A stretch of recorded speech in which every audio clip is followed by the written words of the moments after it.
It all starts with a surprised young man, Yu-ilhan, who is walking around without noticing anyone. He arrives at his university, but there are no traces of students or professors. His classroom is empty, the cafeteria and other areas are the same, so he decides to leave. As he continues walking, he finds it strange and thinks, how strange, I am the only person in the school. Later, we see the protagonist walking again because he was waiting for the bus, but it never arrived. He continues to think that everything is too quiet and changes his mind to just wanting to go home and sleep. When he gets home, he calls his mother, but no one answers, and he becomes worried. He looks at the clock and realizes that something strange is happening because it is still 2:45, the same time as when he left for school. He quickly checks his phone and sees that it is also 2:45. He realizes that the sun is in the same place and says, "It's like time has stood still, except for me." Someone behind the protagonist responds, "That's right." Suddenly, beautiful and gigantic wings appear. It was an angel with long blonde hair, beautiful shoes, a tight dress, beautiful gems, and a perfect body. She was white as snow and tells him that time on earth has stopped, except for him. Yu-ilhan is amazed and scared and asks who she is. She laughs and thinks that if he doesn't realize who she is, the protagonist stays quiet for a few moments and only responds that she is an intruder. She gets upset and tells him that if he still doesn't understand, what does he think a person with wings and a white dress could be?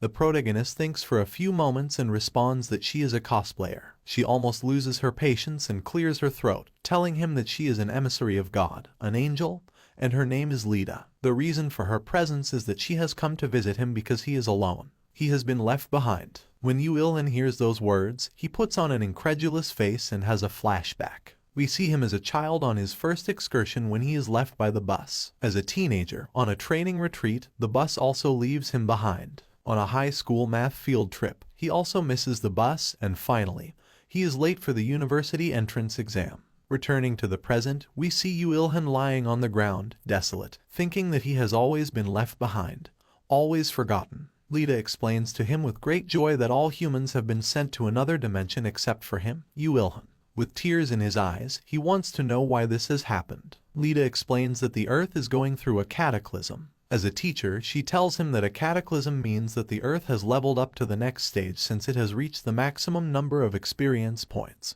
which means that the mana has been released. Therefore, an archaic recoding will take place, which is finally called the state. From everything Lida said, the protagonist didn't understand anything and sarcastically tells her that if that is a simple explanation. Lida continues her explanation, saying that when the mana is released on Earth, many monsters will appear that can be destroyed with common weapons. If humans were left as they were, they would be annihilated with the arrival of the monsters. Therefore, God had stopped time on Earth and sent all humans to another world so that they could train and adapt to the mana. In fact, the real bodies are being kept in a safe place, and their spirits have been sent to the other plane so that humanity can learn to use mana in a different world and have a chance to defend themselves against future monsters. After the explanation, the protagonist asks if the monsters cannot be destroyed with more powerful weapons.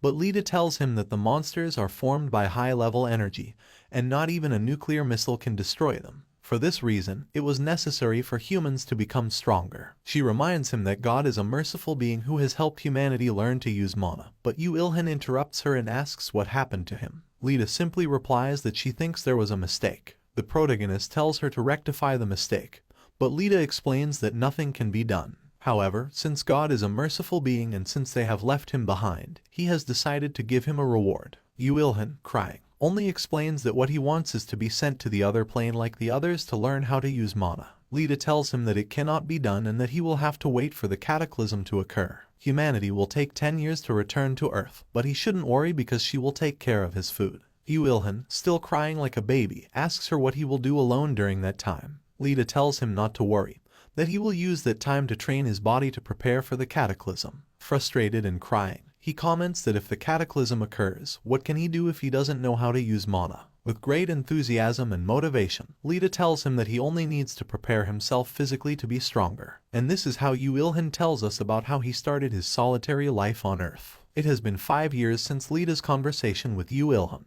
and we can see different countries and cities all abandoned. Then we see the protagonist who has gained muscle mass, exercising and training heavily, because he could only work on his physical strength. while the rest of the people were practicing with mana to be able to develop the necessary powers to resist the attack of future monsters. Now we see Lita sitting next to Yuilhan, asking him if he gets bored doing the same thing every day during these years.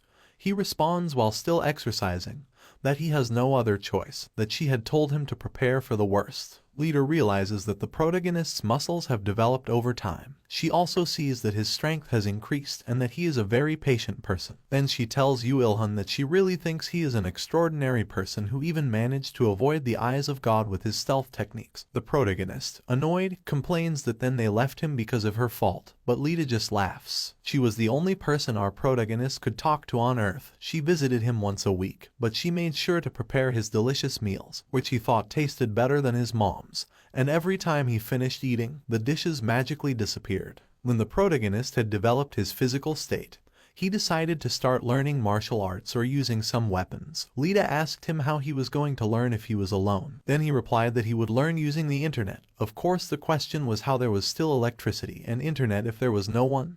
The answer is because time had stopped. Over time, Yuilhan improved his techniques in the use of weapons, and after 4 years, Lita told him that it was time to practice with her, that with an opponent he could perhaps improve much faster, to which Yuilhan replied that how could he hit an angel, that he would not hesitate to hit her for being alone for 9 years. And with all the anger he had, he tried to hit the angel, but she left his face bruised and bleeding with a slight punch. And so the promised 10 years passed. We see Lita congratulating him because he had the necessary skills to defeat low-level monsters. She also suggested that if he leveled up, he could learn to use mana, and that she could even be his teacher. She said that the positive thing is that when the cataclysm came, many things would change and everything would improve. They said their goodbyes, but before leaving, he asked her if they would see each other again, and she only responded that it would depend on what he did. Later we see the protagonist in a sports field, waiting for the appearance of people, thinking that he had not seen anyone in a long time.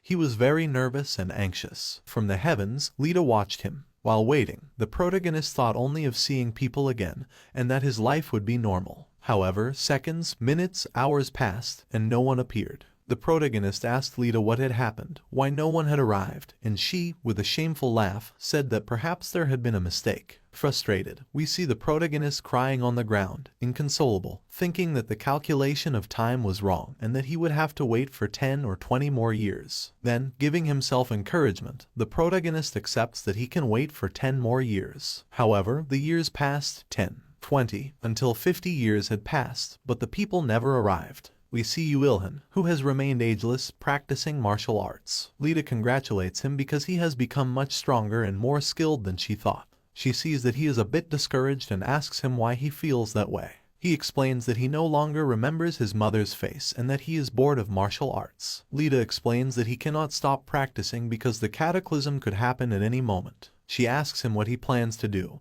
and he says not to worry, that he will continue training but will also read books. She congratulates him and thinks it's a good idea. So, he starts reading all kinds of books, from novels to business books, geography, and general knowledge. After he had read all the books in the library, he decides to start learning languages. And so, Yuilhan's adventure begins as he travels the world, learning several languages and reading all the books he can find, from the east to Africa. Finally, he manages to read all the books from the places he traveled to around the world. Lita admires him and asks if he has gotten tired, but he responds enthusiastically that he doesn't have time to be tired. He still has things to do to prepare for the great cataclysm, and despite the time that has passed, he still has faith that people will return, and everything is preparation for the great cataclysm. Moments later we see Lita praying to God, asking him to please bring back humans before Yuilhan reaches his limit and loses faith. And so many more years pass, and we see Yuilhan hunting a wild boar, since after reading all the books in the world, he started learning about butchery and blacksmithing. He wondered what would happen if he killed all the animals in the world, but Lita only told him to hunt the animals she allowed so as not to upset the balance of the world.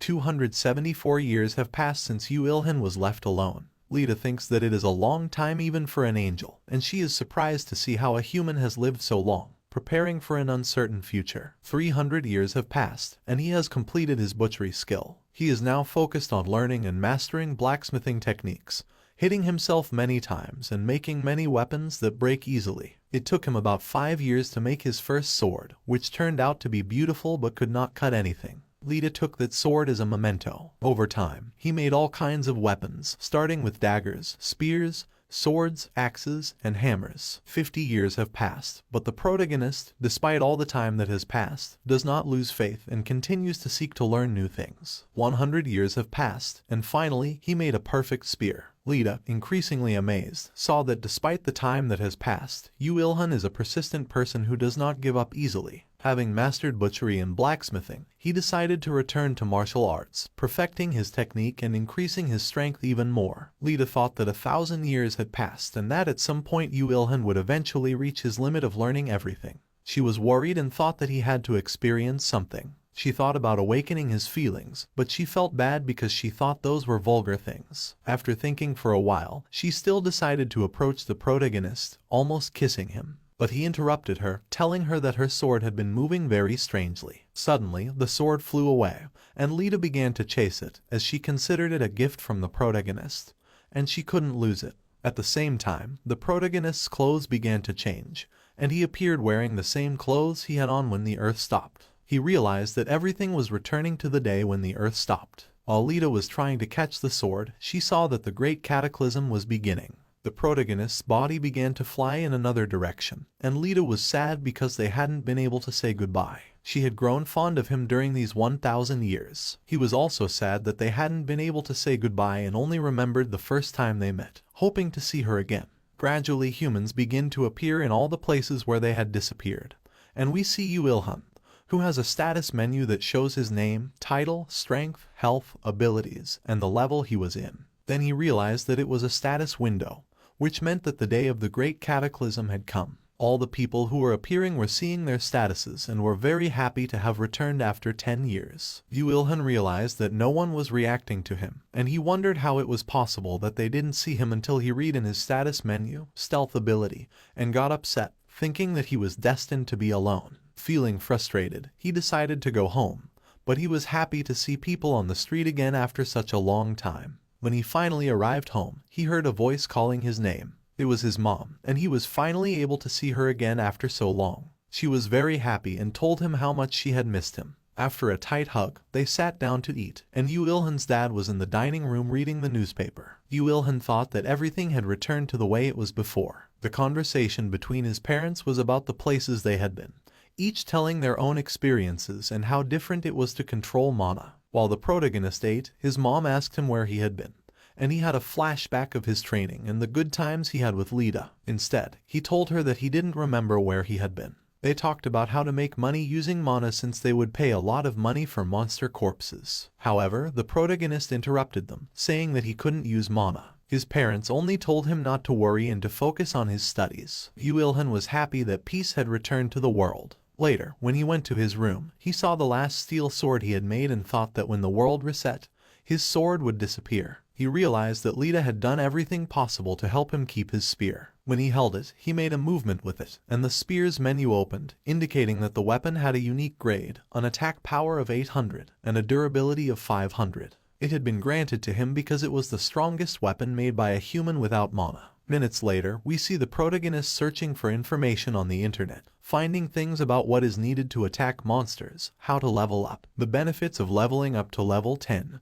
what happens when you reach level 50, how to advance to the second class, and what the third class consists of. However, there have been no cases of people reaching the fourth class. After reading all the information, he decided to ask more questions at school the next day. Then he thought out loud about how much he missed Lita, and suddenly a voice responded behind him. "You'll be happy to hear what you just said." Il-hun quickly turned around and asked who it was. The voice replied, "I have been sent from the heavens to help you use mana. I am an angel, and my name is Eartha." Il-hun was thoughtful that another intruder had appeared in his life, a second angel. Eartha starts by telling Il-hun that she was sent because another angel asked for him. It wasn't fair to abandon a human who could only train physically. Il-hun asks if it was Lita, and Eartha responds that it was. He asks why she didn't come to help him, and Eartha explains that the higher-ups were worried that an angel and a human would get too close, so they didn't send her. He understands and Eartha scans him, telling him that there is something different about his physical ability level. She says that there was no need for an angel to take care of him, as he could easily defeat a low-level monster with his fist. We see a flashback of Lita praying and crying, saying that he was a human without mana, who had been alone for 1,000 years, and that she was worried about him. Eartha tells him that Lita manipulated them and is not an innocent angel, but she has learned her lesson and has been given the mission. She tells him that she is there only to support him, so he can learn to use mana easily. Yu-Il-hun asks how he can use mana, and she tells him that just having her by his side will activate the mana within him, as she is a superior being. According to her calculations, he will be ready in 1 year. He asks if she will stay with him all the time, and she tells him that she has a spell to prevent inferior beings from seeing her. He asks her to respect his privacy and leave him alone when he showers or goes to the bathroom. The next day, we see the protagonist walking with Eartha, who is very small due to the spell and can't be seen by anyone. Yu-Il-hun asks if she will be on his head all day and to please not move so much, as it's uncomfortable. But Eartha tells him to be quiet. As they walk, a group of soldiers pass by, as the government has prepared them against any monsters that may appear in the future. However, Yu-Il-hun remembers that Lita told him that monsters could not be defeated with high-impact weapons. In the classroom, no one notices Yu-Il-hun's presence. He laments his stealth ability, but Eartha tells him that it's not a bad ability, on the contrary, it's a good one.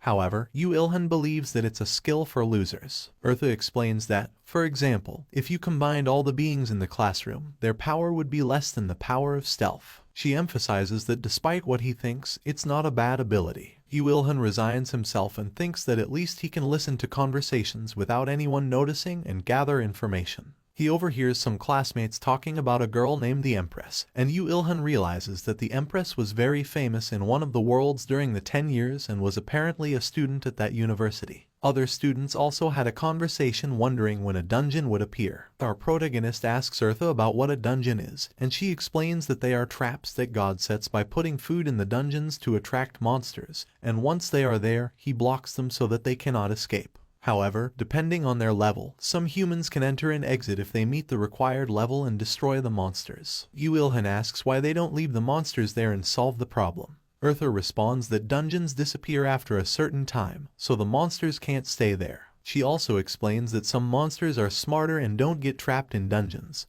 some are powerful enough to break traps, and some can create more traps and disguise themselves. Therefore, she recommends that he never let his guard down. Later, the teacher begins his class on the importance of adapting to this new society, the regulations and guidelines for the use of mana.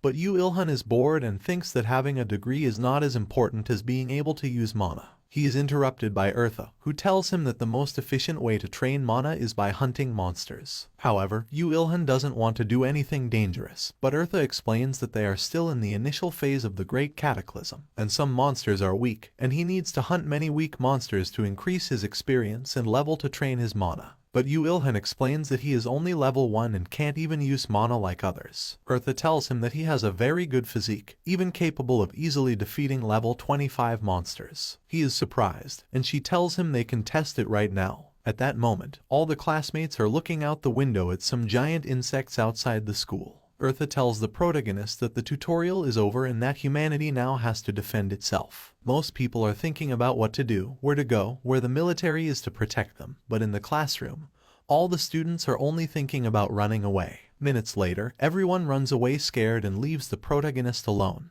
Eartha tells him to take action, that it's time and he can fight them. So he decides to make several weapons with the desks in the classroom to defeat the monsters. Eartha congratulates him and asks him how he made several weapons so quickly. He responds that he had enough time to learn crafting and many other things. Eartha remembers what Lita said, that Yu-Il-hun was alone and didn't know how to do anything. Once he had the weapons ready, he regretted not bringing his lance. The protagonist tells Eartha that he wants to hide his identity from other people, so he decides to wear a mask. Giant insects appear destroying the city, and then Yu-Il-hun appears from the heights wearing only his mask and weapons, and starts attacking with a swift kick from the sky, hitting the insects. One by one, he destroys them, and with each insect destroyed, his experience levels increase. He receives notifications that his skills are evolving, and he realizes that this is the way to quickly level up. He also discovers that by claiming the life of each opponent, he can gain more strength and increase his power. His mana level also increases during the fight. During the battle, Yu-Il-hun is surrounded by a group of giant insects, but he takes advantage of the moment and restarts the fight, attacking with lightning-fast punches and kicks, quickly annihilating all the insects. Eartha guides and advises him on how to attack, making him even more effective. With each movement, he becomes more lethal, gaining experience and leveling up rapidly. Eartha advises him to always be active, and more giant insects continue to appear. But Yu-Il-hun is not afraid and becomes even more confident in his abilities. He moves at great speed, cutting through the monsters and destroying each one in his path. During the fight, a giant mosquito hits him with its stinger, but Yu-Il-hun remains unharmed, and the mosquito's stinger shatters when it hits him.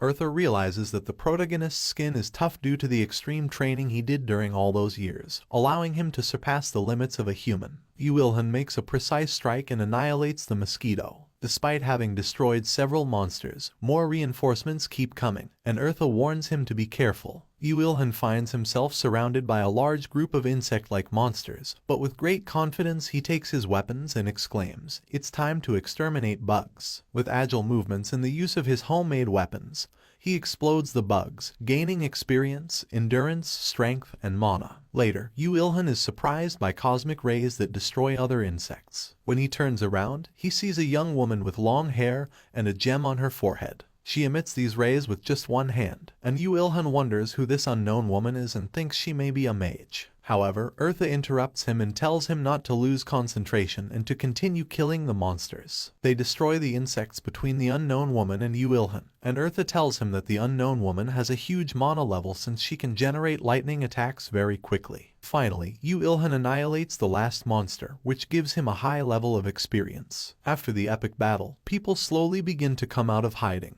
and they are amazed and happy. Yu-Il-hun is a little exhausted. A few minutes later, the military arrives and explains that they could not arrive earlier because their vehicle had crashed. They are surprised to find all the monsters dead. Eartha guides the protagonist to examine the insides of one of the insect-type monster corpses to find a mana stone, which can be used as basic material for better artifacts. When Yu-Il-hun breaks the toughest part of the exoskeleton, he reaches the maximum level of slaughter. The military is amazed at Yu-Il-hun, wondering who he is, what his level is, and how he is so strong. People approach Yu-Il-hun and take pictures, and he feels a bit embarrassed because he is not used to people interacting with him. However, no one will recognize him because he still wears his mask. The unknown woman approaches him and asks if he can help with the killing. And so, Yu-Il-hun met the Empress for the first time. The Empress asks Yu-Il-hun to please butcher the monsters for her, and if he could do it for her, since she saw him do it before. He asks how much she will give him, remembering that when monsters are butchered, they can obtain mana stones. She offers him 30% and then corrects herself and offers 40%. Yu-Il-hun happily accepts the deal and begins to gut the monsters. As he does so, he overhears people in the crowd talking about what happened. Some say that the Empress is impressive as she can control the use of mana, and others tell stories like if you get too close to her, you can get struck by lightning.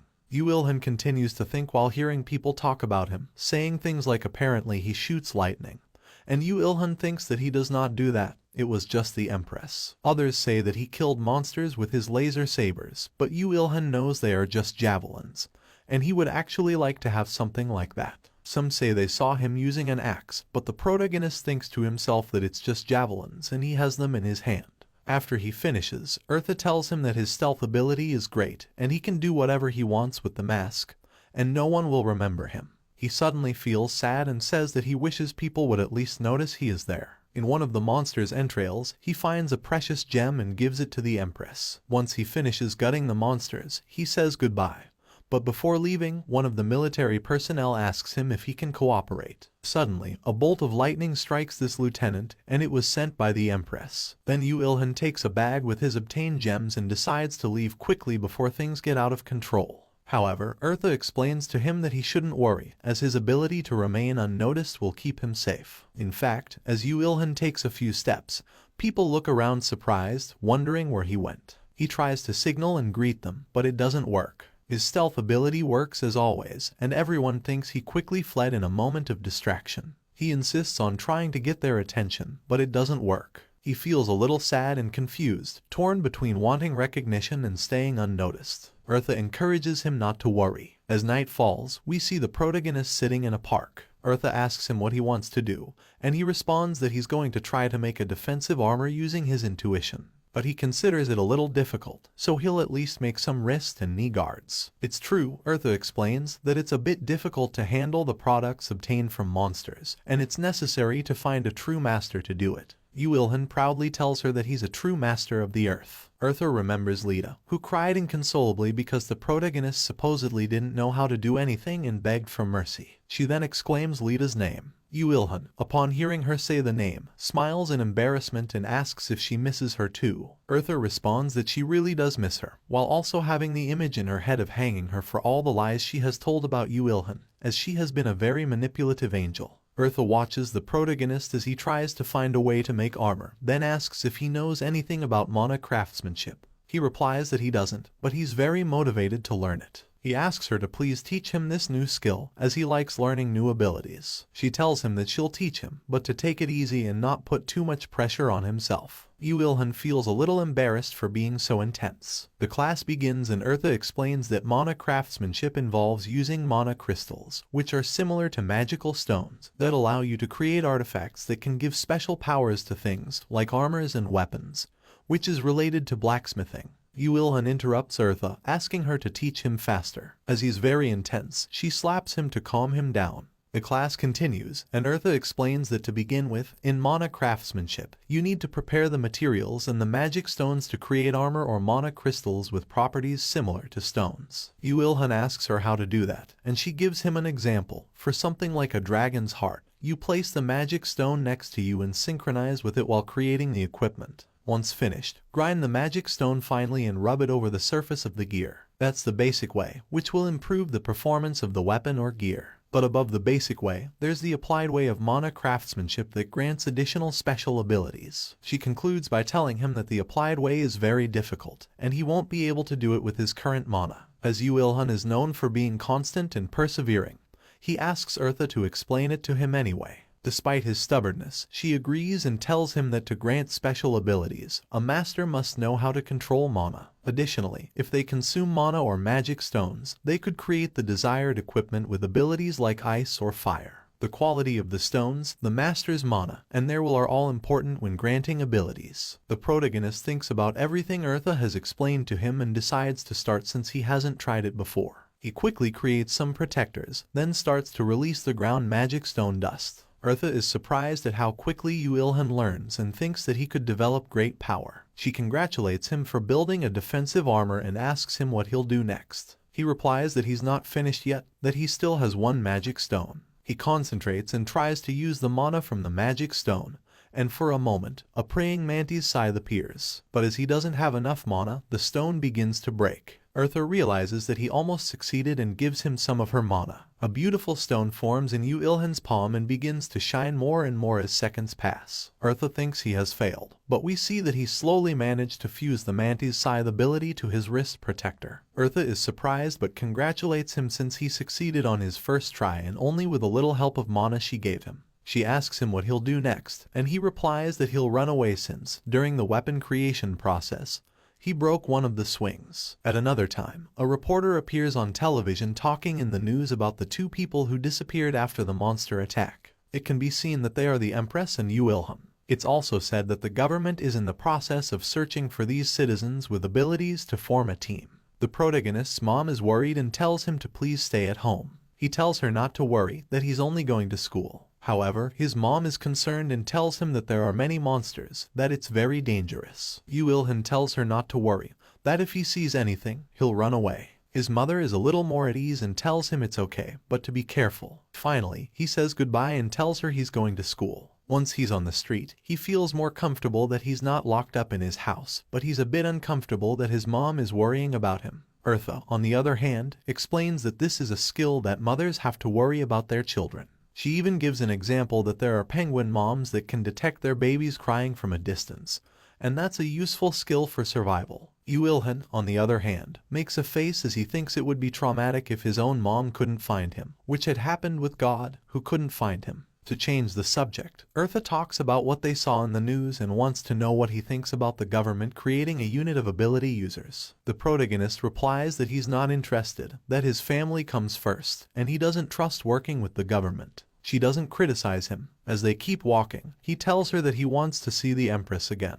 Eartha questions him, asking if it's because he likes her. Yu-ilhan replies that he's not interested, but rather he's surprised by the abilities she has. Eartha teases him, asking if he's not physically attracted to women anymore, perhaps because his physical training was too tough. The protagonist gets annoyed and explains that it's not that he has libido issues, but rather he really isn't interested. The reason is Lita. She makes fun of him, but he evades the subject and explains that he wants to see the Empress because he's curious about her ability to use mana. He remembers some moments when the Empress would shoot lightning bolts quickly. Suddenly, Eartha interrupts the conversation, saying that she feels the presence of a pack of monsters, wolves and wild dogs led by a level 35 wolf. Yu-ilhan is intimidated, saying that there are many and the leader has a high level. He questions her, saying that according to high-level monsters, they don't appear so quickly. She explains that she didn't want to reveal her concerns to an inferior being.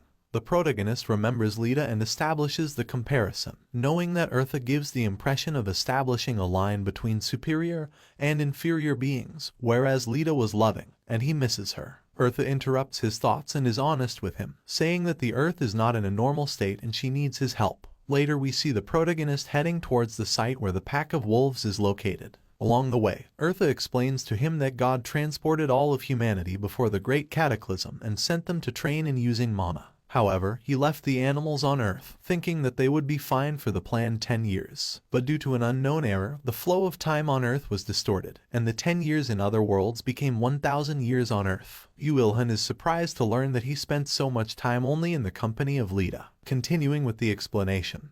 Even though time was reset, the animals that were supposed to live for only 10 years lived for 1,000 years, undergoing a drastic change. In summary, the monsters of the Earth are stronger than those of other worlds, and the Earth needs his help. Eartha tells him that the heavens are making a move to restore balance, but in the meantime, he must destroy the monsters, and of course, he will be rewarded by the superior beings. Minutes later, we see the protagonist on the roof of a building observing the pack. He exclaims that it's a tough and problematic task, and that's why he loves it because he likes challenges. With these words, Yu-ilhan launches his attack with his spear, hitting and finishing off several wolves. As he eliminates monsters, he gains experience levels and increases his stats in various areas. Eartha is surprised to see him in action, eliminating monster threats second by second. People begin to flee the site when they realize the presence of the wolves and wild dogs. Some people try to use the skills they've learned, but they don't have enough mana. They can only ask for help, and our hero, the protagonist, appears at the opportune moment, launching fast attacks to kill the monsters. Even one of the people, with a beast about to kill him, is saved as the protagonist tears the beast apart and leaves it on the ground.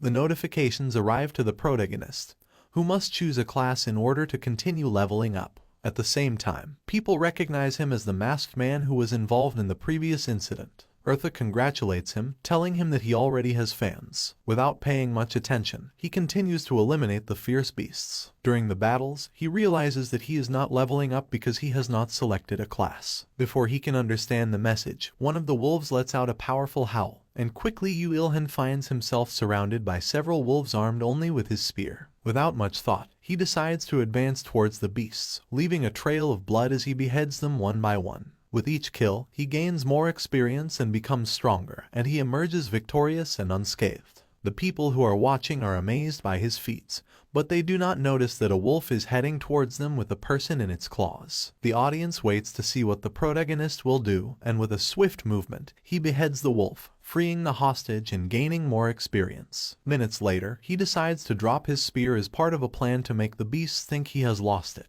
The beasts launch themselves at him, but with his bare fists, he knocks out one of the wolves, using the combat techniques he learned from Lita. Punches and kicks are his weapons as he eliminates the monsters one by one. Eartha watches in amazement as Yu-ilhan exterminates the wolves with just his training. The excited people admire his skills and strength. With a final karate blow, he eliminates the last beast. As the fierce battle ends, the military arrives on the scene and points their weapons at the protagonist, who is surprised. The rest of the people boo the military, explaining that he is a hero. A lieutenant arrives seconds later and demands that they lower their weapons, explaining that it was all a misunderstanding. After cordoning off the area, the lieutenant explains to Yu-ilhan that they had pointed their weapons because they thought there were still monsters in the area. During the conversation, Yu Ilhan uses his stealth ability to disappear and proceeds to butcher the bodies of the beasts. The lieutenant sees him again and invites him to work with the army, but he refuses. Suddenly, one of the beasts rises and Yu Ilhan annihilates it using only his hands. Later, we see the lieutenant disappointed that the protagonist did not accept the proposal. However, he approaches her and offers to sell the bodies of the beasts to her, knowing that the corpses are useful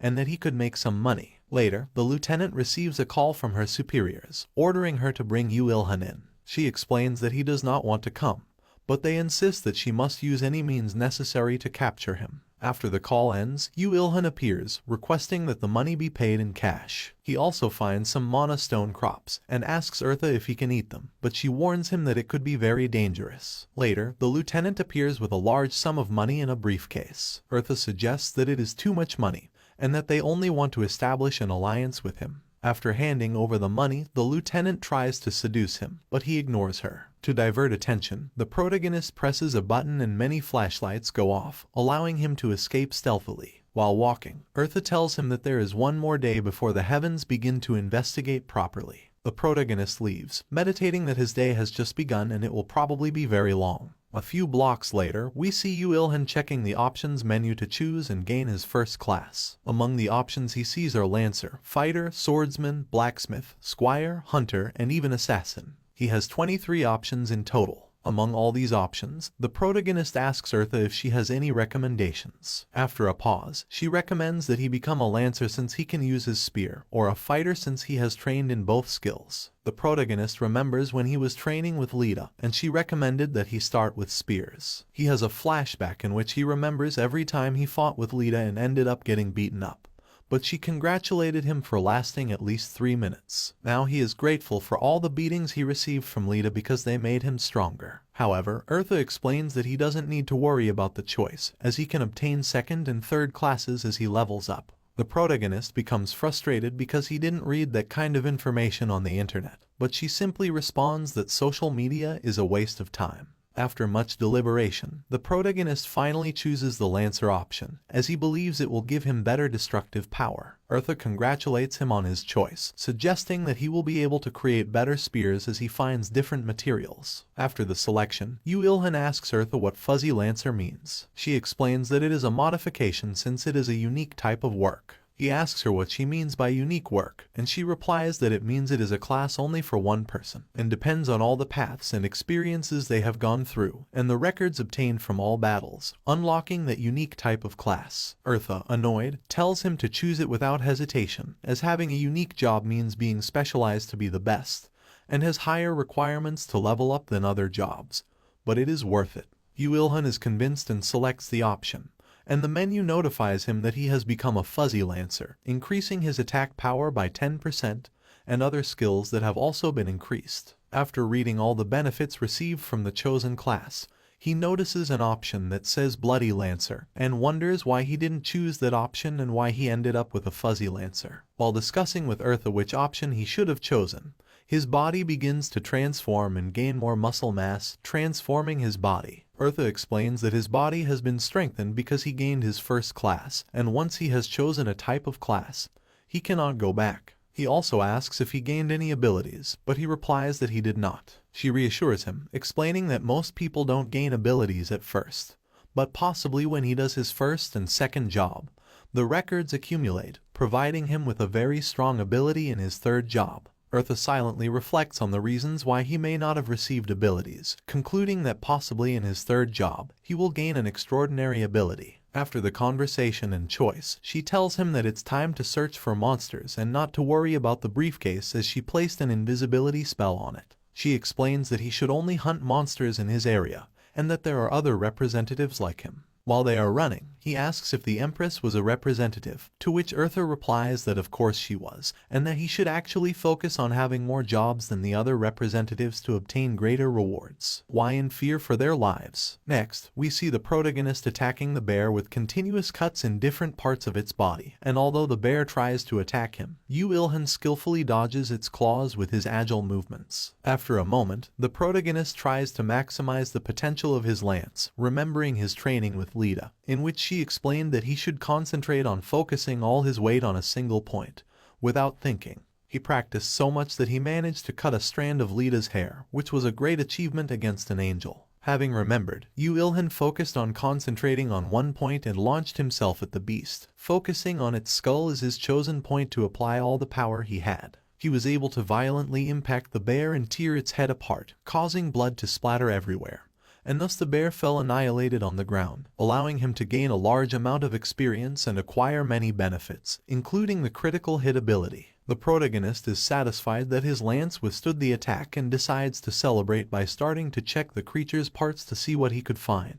But to the protagonist's misfortune, the bear, upon its death, decreased in size as it had a gigantism ability that dissipated upon dying. After the fight, Eartha reminds him that every time he fights monsters, it will greatly influence the development of his abilities and his own growth. She also congratulates him and encourages him to continue doing great things and learning more skills. While he was rummaging through the beast, a black vehicle arrives, and some strangers get out, saying that they will take over from that point on. They ask where the monster is, and Eartha tells Yu-Ilhan that it seems like other users with abilities have just arrived. Yu-Ilhan looks at them with disdain, thinking to himself, what's the point if the fight is already over? Next, the young people who got out of the vehicle are approached by the military, who tell them that everything has already ended. However, they were expecting some fight or exercise since they heard that the monster was a class 2. Then, one of the young people notices that Yu-Ilhan is in front of the bear in the process of butchering it, and recognizes him as Sun Gain Bolt. Another young person stares at Yu-Ilhan, wondering how he alone could kill the bear, especially since it was only the 4th day of the Great Cataclysm.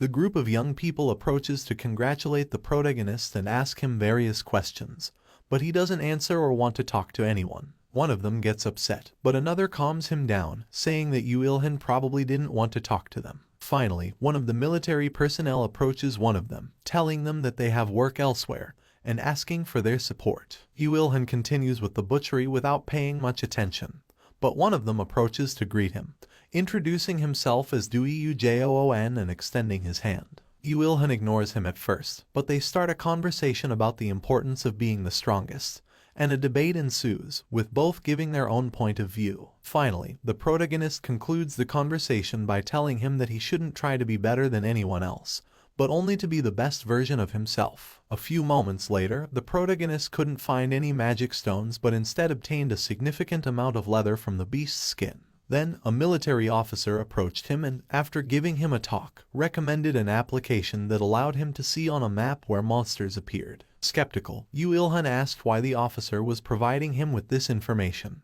but the lieutenant explained that it was for the benefit of the citizens. As the protagonist walked away, another military officer approached the lieutenant and asked why he didn't try harder to persuade Yu-Ilhan to cooperate with them. However, the intelligent lieutenant explained that people like Yu-Ilhan shouldn't be controlled but rather learn to coexist and help each other when necessary. Eartha realized this was for the best, as if Yu-Ilhan felt obliged to cooperate, he might destroy the entire army just to avoid following orders. After activating the application, the protagonist informed Eartha that he had received 3 monster alerts on the map near his area, and asked what they should do. With a confident smile, she simply replied that he should defeat all 3. Yu-Ilhan set off confidently towards the monsters and defeated a rat, a mantis, and a bird, all of which were large creatures. He then regretted only gaining 1 level, and Eartha explained that this was because the 3 monsters were weaker than the wolf and bear he had defeated earlier. She also reminded him that his unique class forced him to acquire more experience. To celebrate, the protagonist proudly told Eartha that he had obtained a large amount of money from the creatures' corpses and could now buy a property. But she interrupted him, suggesting that he risked being discovered if he spent the money too quickly. However, as a gift, she would erase the officer's memories. Upon hearing this, Yu-Ilhan was overjoyed and told her she was the best. The next morning, minutes after learning the news, Yu-Ilhan calls Eartha to find out what she knows about it, and she explains that the monsters of the earth are becoming stronger and stronger, so the decision was made to send them to another world to gain more experience. Angry, Yu-Ilhan complains that he would be left alone again,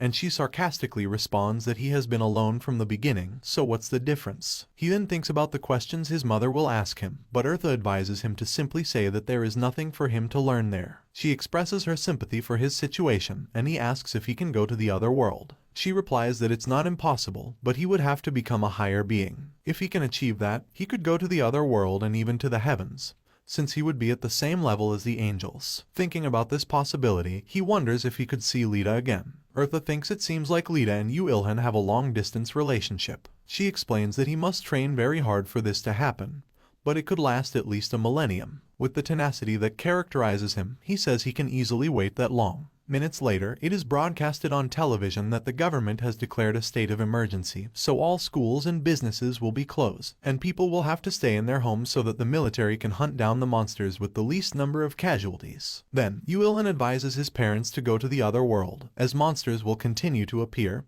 and it's better to prepare to become stronger and be able to face them. His father understands and encourages him to become better every day, saying goodbye and teleporting to the other world. His mother starts to say goodbye and give him more advice, but before leaving, she tells him that she knows he is the hero in the mask, that she recognized him on television, and that despite the disguise, a mother always recognizes her child. Before saying goodbye, she advises him not to trust other people and to be cautious in trusting others, and tells him she is proud of him. With tears in his eyes, Yu Ilhan says goodbye to his mother. After she leaves for the other world, he realizes he has to wash the dishes after lunch and remembers that with Lita, he didn't have to wash the dishes. Meanwhile, Eartha tells him that she is heading to the heavens to collect her quest rewards, and Yu Ilhan only asks her to bring back some ice cream when she returns. Later, Yu Ilhan, being alone, goes to a storage unit he bought the night before with the money he has been collecting, and decides that it will be his workshop. Without wasting time, he begins working with the only materials he has, raw leather and bones. Although he doesn't have any metal, he thinks that the bones should be enough to make something. Unfortunately, taking care of the leather and hardening it can take some time, and Yu Ilhan wonders how long it will actually take to finish creating equipment. Then a voice behind him responds that they can take care of that with magic. When he turns around, he realizes it's Eartha. He only asks if she brought ice cream. Suddenly, she uses her magic to grow to her original size, and Yu Ilhan asks if she used some kind of magic to increase her size. She simply responds that she has been using magic since they met, which is why he had seen her in her reduced size. Without wasting any time, Eartha asks Yu Ilhan to give her a hand to give him the reward she had gone to get. When he gives her his hand, he realizes that he has unlocked a level of Heaven's Quest 1, all his stats have increased, and he has been decreed the most successful among the mission participants. So he would receive additional rewards, obtaining the Eternal Flame. Yu Ilhan doesn't know what this means. Eartha points to a nearby furnace where there is a flame, and he says he didn't do it. She explains that it's a flame that will continue to grow and never extinguish. It's a flame of the heavens. That's exactly what I needed, exclaims Yu Ilhan. Eartha responds that she knew it, as it was what Lita had told her. Yu Ilhan excitedly asks about Lita. Eartha tells him that she was very worried about him from the heavens. Yu Ilhan sighs excitedly to have news about Lita and exclaims that she really understands what he needs. Eartha also tells him that she has good news, as the heavens have assigned her another mission. Since he can't go to the other world, Yu Ilhan asks her what this mission consists of. She explains that he must create a dungeon on Earth. Yu Ilhan thinks about how he will be able to create a dungeon, so he gets a little nervous and offers her something to eat to change the subject. But she interrupts him, saying that the heavens gave him that mission. After the conversation, Yu Ilhan complains to Eartha, saying that the plans they've been given never end well. Eartha gives an explanation that doesn't satisfy Yu Ilhan,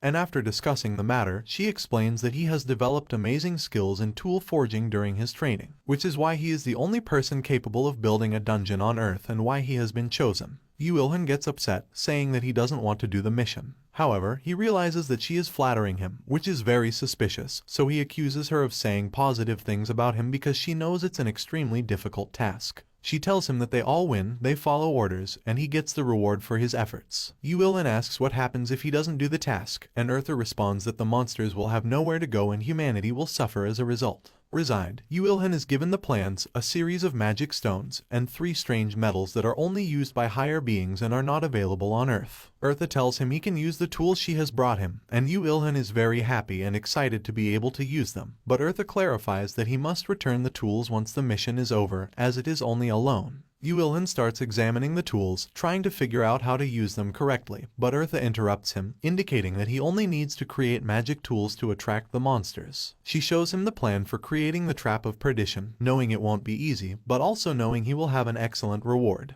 With that said, Yu Ilhan gets to work, putting on his uniform. He starts by using the Eternal Flame and placing some magic stones to increase its power. Yu Ilhan continues working, trying to forge the trap, while thinking that he may have made a mistake by using the stones on the flame. Eartha watches him work, and after a while, he manages to create a basic shape and tells Eartha that he's a little nervous, asking her not to blame him if he fails. She tells him that if he fails, she'll just melt it and he can start over, but it will just take a lot of time. However, a few minutes later, Yu-Il-hun is super focused on developing the cube, and Eartha watches as he works, understanding why Lita started to feel something for Yu-Il-hun after watching him for a millennium. Finally, Yu-Il-hun puts one of the tools on the table and exclaims aloud that it's finished. Eartha, surprised, asks if he really finished, and immediately, the unlocked abilities appear in the menu, and the cube begins to glow in his hands. After finishing the cube, Yu-Il-hun hands it over to Eartha for review. She tells him it's very well done, and even thinks it's perfect despite being created by a human. Yu-Il-hun is very pleased with the praise, and Eartha explains that it's time for Manacraft. She would call some of her angelic colleagues to help with the task. Yu-Il-hun immediately asks if Lita is among them, but Eartha responds that she is not. After a few seconds, Eartha uses the ring that the angels possess to summon the others. Upon their arrival, they think that Yu-Il-hun has completed the dungeon quickly. Eartha hurries them to begin the process, then gives some stones to Yu-Il-hun and explains that he needs to establish his will to complete the destruction trap, after which they will take care of the rest. The three angels simultaneously touch Yu-Il-hun to give him the energy he needs. He begins to feel the mana that is pressing on his body. The angels explain that this is the power of higher beings, and every second, Yu-Il-hun tries to concentrate to channel the energy. He is building a trap to bring in monsters, and time passes as the angels realize that he is truly a human with surprising abilities. One of the angels even feels like he is going to faint, while another thinks that Yu-Il-hun is an amazing being. Finally, the terrestrial destruction trap is completed, and the angels are surprised that Yu-Il-hun was able to achieve it on the first try.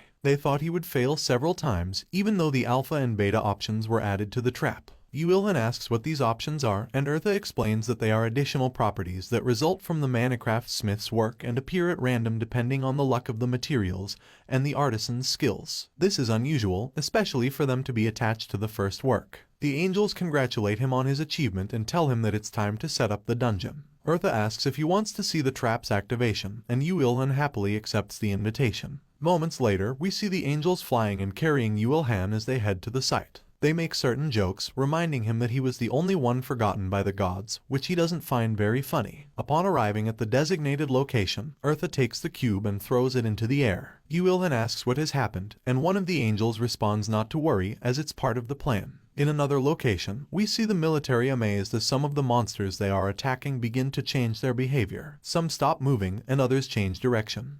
Eartha says that dungeons in other places have started to activate, and Yu-Il-hun asks how that's possible if they were obsolete, as she had told him. But one of the angels explains that what happened was that he added a spell to the destruction trap that changed the energy of other terrestrial dungeons. Changing the subject, one of the angels asks Eartha and Yu-Il-hun if they were really close, and they both admit that they weren't. Gradually, the monsters start moving towards the trap, and in a kind of flashback, Yu-Il-hun remembers everything he went through and how he was forgotten for 1,000 years. But thanks to what he's doing now, he knows that it wasn't a mistake and that he wouldn't have been able to survive all those years without Lita's company, who he currently misses a lot. That's why he wants to become stronger so that no one can control him and he can seek his own freedom. The next day, Yu-Il-hun is eating in front of the TV, watching the news report that dungeon functions have been activated in various places. After eating, he washes his dishes and thinks about when he'll see his parents again. Eartha interrupts his thoughts, telling him that the dungeons are working properly without any problems and congratulating him. He then asks her if it's still necessary to build the 27 additional traps that she had requested at first and wonders why the angels have left when there is still work to be done. She explains that building the destruction trap requires a large amount of mana, and they need at least 2 days to recover. Yu-Il-hun then asks if they are the only angels and mentions Lita, for example. Eartha responds that there are many, but she can't come to Earth temporarily because she is doing other tasks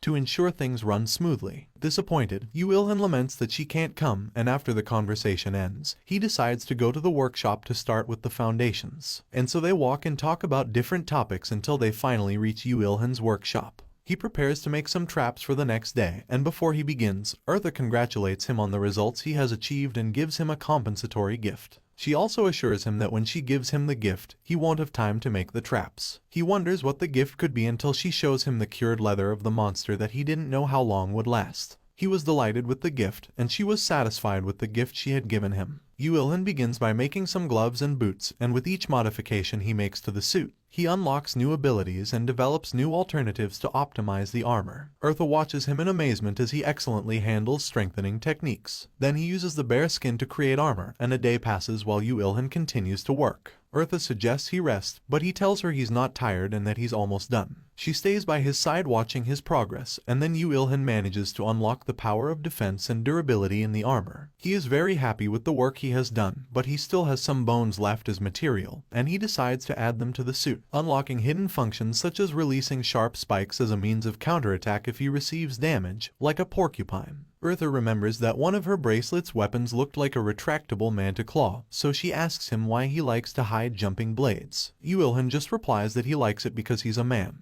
Eartha also detects that the alpha and beta options have been enabled in the armor. Yu-Ilhan realizes that he still has some bones left and uses them to create some knives to make it easier for him to do butchery work. With each object he makes, he obtains significant improvements, and he finishes by making a mask with the skull of one of the wolves. After finishing his work, Yu-Ilhan dresses in everything he has built, including the new mask. As he admires his outfit, loud noises are heard outside, and Eartha warns him that the sound is of someone fighting monsters. When they look out, they see people inside a building screaming that a large second-class monster has appeared. Eartha finds it strange that there are still monsters that have not been caught by the dungeons. Yu-Ilhan tells her that he hopes the beast is much weaker. She questions him, asking if he's afraid, but he replies that he's not. He just knows that if the monster is stronger, he will have to take its leather and make a new armor. Before going out to fight, Yu-Ilhan modifies his spear to make it a fatally sharp steel spear, whose attack powers, durability, and additional bonuses make it amazing. Out in the streets, Yu-Ilhan goes down different roads until he finds the monster, a giant leopard that not even the anti-tank rockets the military is using can destroy. He decides to take action. Yu-Ilhan puts on his mask and begins the attack.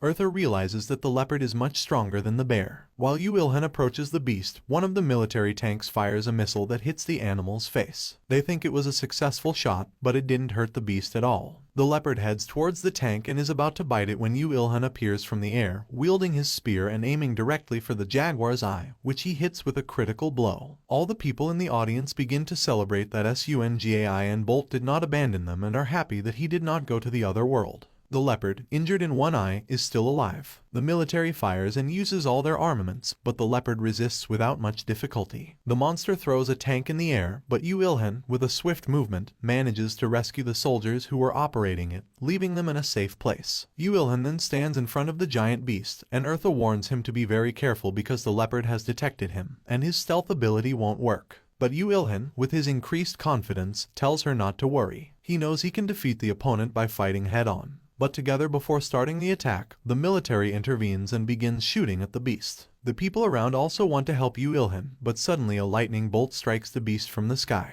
The people search for where the lightning came from, and from a helicopter they can see the Empress who had arrived to help. However, the leopard is still alive, so Yu-Ilhan launches a direct attack on the leopard's face, while all the people watch in amazement, even the Empress from the helicopter. When Yu-Ilhan is about to hit the giant beast, he activates the armor's ability, causing many sharp spikes to sprout around the armor. For this reason, he is proud of his invention, as it fulfills the function he desired. As the minutes pass, Yu-Ilhan continues to make accurate attacks on the beast, which gradually bleeds out. Yu-Ilhan moves at great speed, so much so that even Eartha warns him that she feels like vomiting. The giant leopard tries to escape, destroying everything in its path and even attacking Yu-Ilhan, but he, with his super speed and dexterity, manages to dodge every blow. In a counterattack, he activates the critical hit, severely injuring the beast. People realize that the beast is weakening, and so do the military, so they begin shooting again, and people from the streets try to help Yu-Ilhan by attacking with their rudimentary weapons. Finally, the gigantic creature falls unconscious on the ground, and Yu-Ilhan thinks it's over, but the leopard begins to mutate to a third class. Yu-Ilhan is surprised by what is happening, and immediately tentacles begin to sprout from its wounds. Yu-Ilhan realizes that the evolution to the third class has not yet been completed, so he must take the opportunity to destroy it.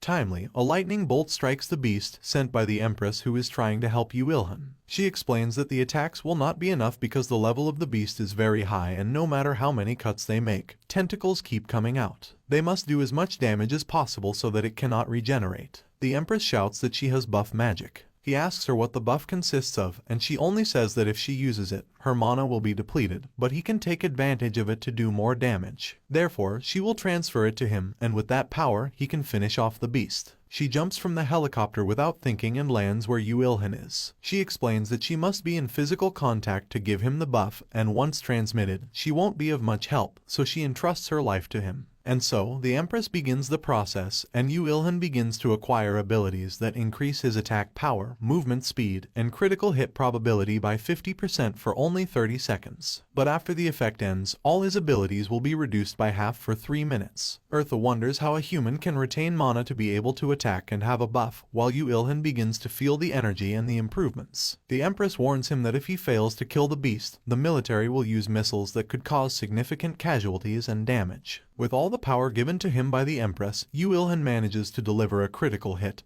and a lightning strike that are devastating, ending the beast. He gains a great deal of experience and sets a record for eliminating a level 87 leopard. Eartha congratulates him on exterminating the beast before it evolved to the 3rd class. The Empress asks Yu Ilhan if the leopard is really dead, and he replies that it is, and that he has even increased his experience level. She responds that she has not because she is part of a group with him. Yu Ilhan is unaware that there is a system for groups in which all participants can receive shared benefits from the experience gained. The protagonist sadly retires as he was unaware of that modality. While he is leaving, 3 minutes pass and his statistics are reduced by half. Eartha saves him as the beast almost falls on top of him. After the battle, we see our protagonist on top of the beast while the people present applaud and celebrate his victory. However, he is not happy. Eartha asks him why he is not content since he won, but he replies that due to the multiple injuries he received, he will not be able to carry out the new armor with the leopard skin. Some people approach the beast, which has started to decrease in size. The people in the area want to try to butcher it, but the protagonist interrupts them.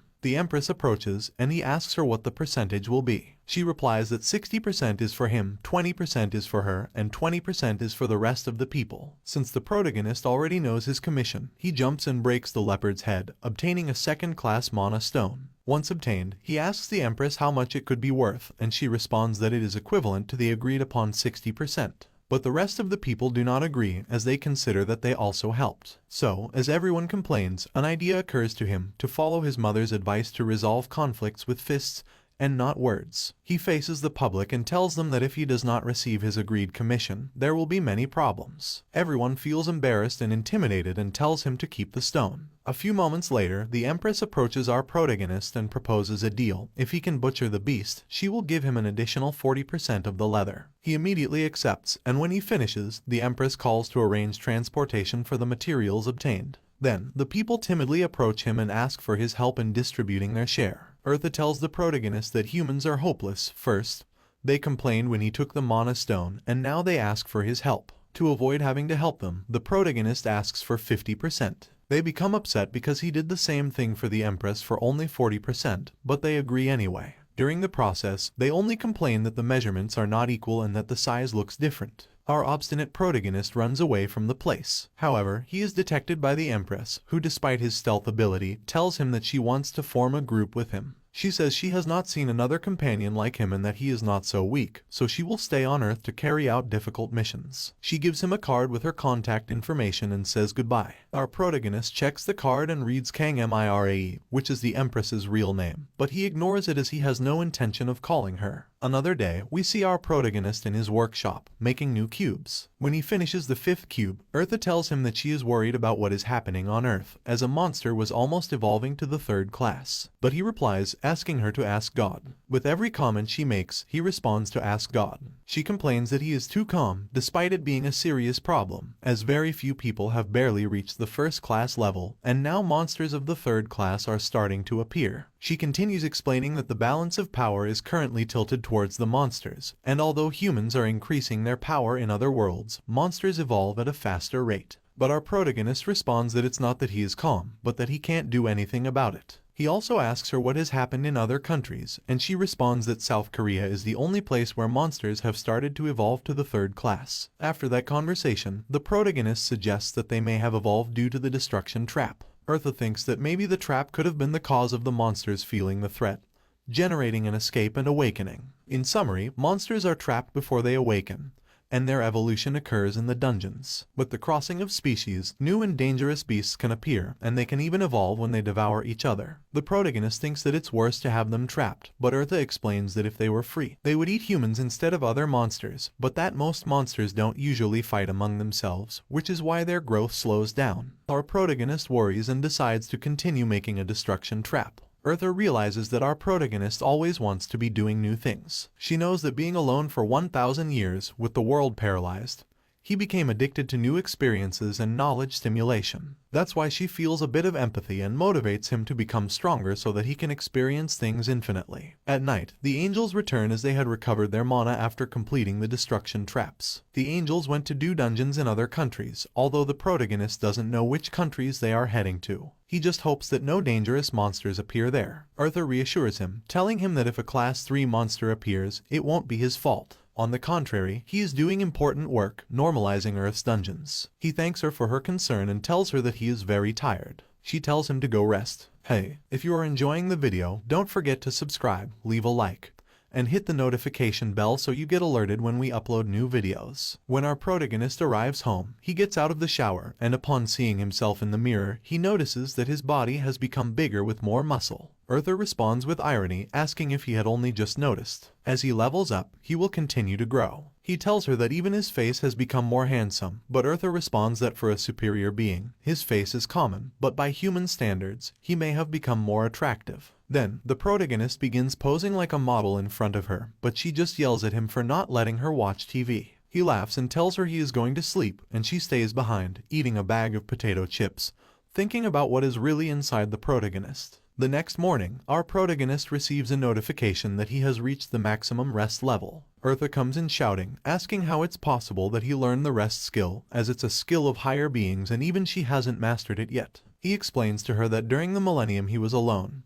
He researched how to sleep more comfortably every night. Eartha is once again amazed at his tenacity in researching things to the fullest and putting them into practice. She tells him that the skill is used for resting and sleeping well, but our protagonist suspects there's more to it and confronts her to tell him the truth. Eartha changes her appearance to that of a teacher to explain the evolution of skills. She begins by saying that skill evolution is an achievement that extends the acquisition of skills, similar to a class promotion, and is based on the special records of existence to present a new and superior path. It could be said that it's a guide of the Akashic records. Our protagonist interrupts, asking her to explain in simpler terms. She shows him an example of before and after and how the comparison would look like. The skills that have fulfilled the evolution conditions for our protagonist are Taijutsu, use of the spear, rest, and stealth. However, butchery and blacksmithing don't have another level, meaning they have reached the maximum. Eartha continues with the explanation of the status of his skills taking into account his current level. She tells him to check the evolution conditions he must meet for the rest skill. When he reviews them, our protagonist thinks they're complicated, but Eartha shows him some that are easier. Despite their discussion, she continues to try to motivate him, although she's mentally analyzing certain variables of our protagonist's conditions, coming to the conclusion that, despite his slow evolution in the use and mastery of mana, he's a really strong being thanks to the training he did during the millennium. Despite everything, Eartha thinks about the potential that protagonist has when he masters mana, he could rule the world. But she believes that if someone could rule the world, it would be really dangerous. Days later, the protagonist's mother made him breakfast and left a note about food and monsters. As he starts to eat, he watches the news on TV, which shows images of the aftermath of the attack of the second-class monster that had occurred earlier. The protagonist says it's the plaza where he fought 2 days ago, and Eartha replies that it's the place where he left the giant leopard's corpse, but the news shows the place completely clean. The protagonist is surprised that people distributed the entire body in just 2 days, but Eartha has another theory. They continue to watch the news, which reports that the people who were arguing about how to distribute the remains of the animal have disappeared without a trace, leaving our protagonist completely stunned.